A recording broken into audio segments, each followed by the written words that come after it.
Well, hi, everybody's doing this video, so why not me? Okay, so I got a 2018 EcoBoost Ford Mustang. I've already done the Cobb Stage 2 upgrade. So that has the cold air intake and the intercooler, and it really did improve the performance of the Mustang a lot.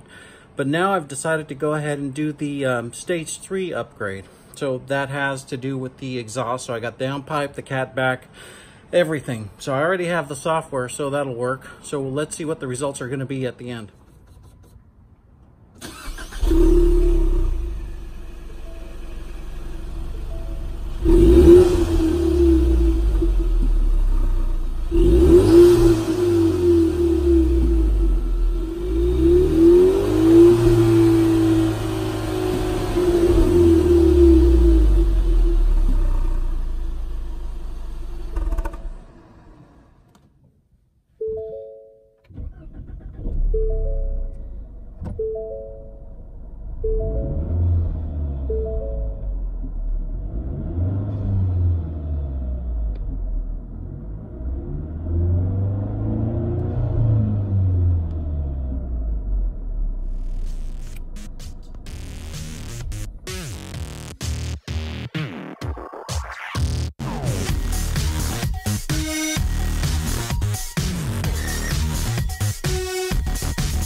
All right, and that's it. Pretty much it's all set. I've already taken it around to make sure that the new map adjusts to the octane it has, so it's working.